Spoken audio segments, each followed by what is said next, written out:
Yeah, think about this number for a second. $372 billion. That's the estimated scale of Andrew Carnegie's fortune in today's money. Now, for most people, hitting that kind of number would be, well, the end goal, right? The peak. But for Carnegie, the guy who actually built this massive steel empire, it was nowhere near the end. He actually said famously, "The man who dies rich dies disgraced." This is quite a statement, isn't it? It really grabs you. And that's exactly why we're doing this deep dive into Carnegie's life today. Our mission really is to unpack the mindset behind it all, the actions of this industrial giant. We want to look not just at how he made all that money, but maybe more importantly, why he then decided to, well, redefine the whole American dream, turn it into a lesson about responsibility. Let's see what the sources tell us about that journey from, penniless immigrant to this philanthropic force. Yeah, and what's so compelling, I think, is that Carnegie wasn't just about making money. He deliberately put forward these ideas, these challenging ideas about what you're supposed to do with immense wealth, his vision for what wealth should achieve, and how bluntly he put it. It's not just some historical curiosity. It still echoes today, doesn't it? It forces us to think about the purpose of huge wealth and influence, even now. It absolutely does. Makes you rethink things. Okay, so let's start at the start. How on earth did he make that much money in the first place? Well, our sources trace it way back. He arrived from Scotland in 1848. Just a kid. His first job, Pittsburgh Cotton Factory. Paying, get this, $1.20 a week. $1.20. It's hard to imagine. But from that tiny start, he just had this incredible drive. He worked his way up telegraphy, then the Pennsylvania Railroad. And that's where he really started to see how big operations worked, controlling supply lines, the whole system. And that understanding, that became his strategic genius. By the 1870s, Carnegie just knew it. Steel. Steel was going to be the backbone of America's future. But here's the brilliant part. It wasn't just making steel.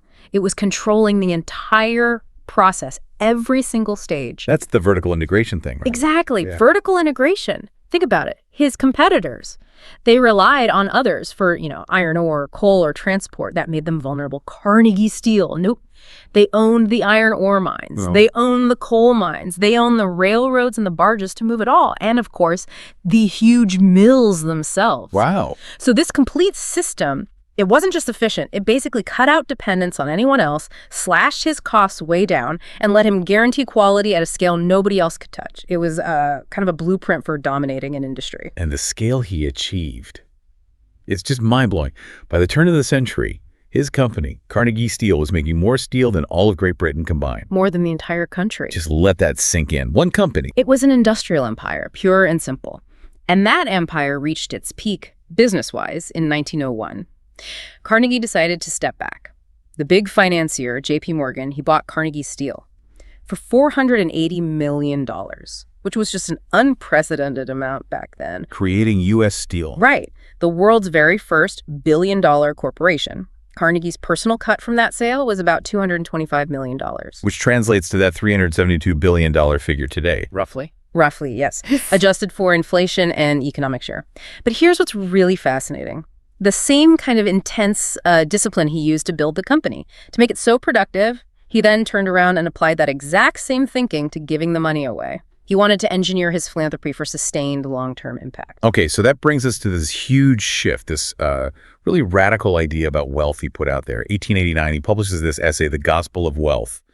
And he basically argues, doesn't he, that just hoarding money, accumulating it for its own sake, that's actually a moral failure. Precisely. His argument was strong, uncompromising, really. He said the wealthy had a clear duty, an obligation, to use their fortunes for the public good, and crucially to do it during their lifetime. And that quote, "The man who dies thus rich dies disgraced." That wasn't just some throwaway line. Not at all. It was incredibly blunt. And remember, this wasn't him looking back from retirement feeling sentimental. He was still at the height of his power. He was directly challenging his peers, people like Rockefeller, Morgan, Vanderbilt, guys who often saw their fortunes as, personal dynasties to be passed down. That took some guts, didn't it? To call them out like that. What do you think drove that conviction so strongly? He seemed genuinely convinced that massive wealth wasn't truly yours. It was more like society had entrusted it to you temporarily. Your job as a capitalist, was to grow it efficiently. He believed in that. Yeah. But your bigger job as a human being was to make sure that wealth served a purpose beyond yourself. And he was really critical of just, handing out cash. Indiscriminate giving, he called it. He thought that often did more harm than good in the long run. Like giving someone a fish instead of teaching them to fish. Exactly that idea. He believed in targeted investments, things that would permanently lift people up, give them tools, create opportunities, libraries, education, science. It's fascinating how he applied that business mindset, wasn't it? Strategic, long-term investments in society, aiming for, compounded social returns. Yeah, and he really put his money where his mouth was. He started building this incredible, architecture of knowledge and influence. It seems his own experience was key here. His belief in education. He always talked about Colonel James Anderson, right? This local guy who opened his personal library to working boys, including young Carnegie. Yeah, that experience, borrowing those books on Saturdays, it clearly stuck with him. It became a central pillar of his giving. Libraries. He funded thousands of them. 2,509 public libraries around the world between the 1880s and the 1920s. Over 1,600 just in the U.S. Wow. But it wasn't just free money, was it? No, that's the strategic part again. He insisted communities provide the land for the library and promised to pay for its upkeep, its operations. Oh. So it wasn't just a gift dropped from above, it was a partnership. It ensured the libraries would last, that the community had skin in the game, that they were truly their libraries. Smart. But it went way beyond libraries, too, didn't it? I mean, you look at the list. The Carnegie Institution for Science, Carnegie Mellon University, the Carnegie Endowment for International Peace.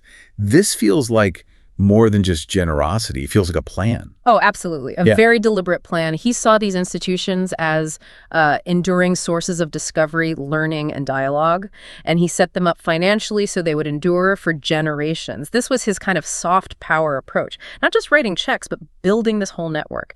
Organizations designed to shape culture, knowledge, international relations for the long haul. Like Carnegie Hall in New York. Exactly. Opened in 1891. He saw it as a temple for culture. Or think about the Peace Palace in The Hague. He funded that in 1910. It houses the International Court of Arbitration. Still does. It shows his deep belief in creating permanent structures, permanent mechanisms, whether for arts or for peace. It's an incredible legacy of building things. But we have to talk about the other side too, right? The sources are clear on this. His business practices, they weren't always pretty. The Homestead Strike in 1892, that was brutal. Violent, people died. It really damaged his reputation. How do we square that harsh reality with this later image of the great benefactor? That's the central tension, isn't it? The duality of Carnegie. You can't ignore it. This system that created his unbelievable wealth, Gilded Age industrial capitalism, it also created enormous social friction, terrible working conditions for many. Right. And Homestead. Yeah, it was horrific. Carnegie himself was actually in Scotland at the time, but it happened under the management of his partner, Henry Clay Frick, who took an incredibly hard line. The violence, the loss of life. Yeah. It was a tragedy. So how do we connect the dots? Well, some argue his massive philanthropy later on was maybe in part a way to redirect the outcomes of that fortune, to try and mend some of the social fabric that the industrial machine itself had strained. Like an attempt to balance the scales. Perhaps. Or maybe a recognition of the system's flaws. It definitely raises that difficult question. Can you ever really separate great wealth from how it was made? Carnegie never really publicly reckoned with Homestead in a way we might expect today, but he certainly dedicated the rest of his life to using that wealth for broad public benefit. Maybe that was his answer. Which brings us back full circle to that $372 billion number. Like we said, for most people, getting there would be the finish line. But for Carnegie, it was just halftime. The second half of his life was all about building a different kind of empire, an empire of giving. And again, it was strategic. He didn't just, spend it all quickly on immediate needs that wouldn't last. He put the money into structures, endowments, foundations, things designed to last, to keep working long after he was gone. The Carnegie Corporation of New York is the big one. Yeah, that's the prime example. Founded in 1911, he put $135 million into it, which back then was actually more than the entire U.S. federal budget. Wow. And look at it today. As of, September 2024, its endowment is still around $4.5 billion. It gave out $174 million in grants just in the last fiscal year. That kind of century-long impact, that's purely down to how he structured it for sustainability. Yeah. Building these engines for improvement, as he called them. And the scale of his giving. He managed to give away about 90% of his personal fortune before he died in 1919. 90%. It's just remarkable commitment. Really, he was playing the long game. He knew, he accepted, he wouldn't see the final results of everything he started. He was trusting future generations, people he'd never meet, to carry it forward. He effectively turned his money into social infrastructure that's still generating value today. When you put it like that, it really challenges how we often think about success now, doesn't it? Yeah. Which tends to focus so much on just the accumulation part. It does. It makes you compare his gospel of wealth to things like the Giving Pledge today. His insistence on giving it away during his lifetime is pretty radical, a moral imperative for him. So maybe that's the real $372 billion question his life leaves us with. It's not just how much can you possibly earn. It's more like how much of what you earn can you set up to keep working for the world long after you're gone. It totally reframes the whole idea of wealth. Looking back at Carnegie's whole journey, the immigrant kid to, well, the man who built, sold, and then gave away this unimaginable fortune. It gives us this powerful model for rethinking success. What his life seems to scream is that just having the fortune isn't enough. It's hollow without purpose. He turned his wealth into these lasting engines for knowledge, for culture, for peace. He showed that private money can create immense public good if it's applied strategically. And crucially, that timing matters. Doing it while he was still active, shaping it himself, that ensured his influence lasted. Absolutely. And his core idea that if you have great wealth, you have a moral duty to act as a steward for the public good, to manage that wealth, to benefit the community, that's still a huge challenge today. His example is both inspiring, look what's possible, and frankly, kind of provocative. It asks all of us, really, whatever resources we have, how are we using them to leave the world a bit better? It definitely makes you stop and think, doesn't it? What would you build? Or fund? Yeah. Or create? If you had the chance to leave a truly lasting mark, not just for now, but for the future. Your answer? Well, that might just inspire the next great legacy. This was The Deep Dive.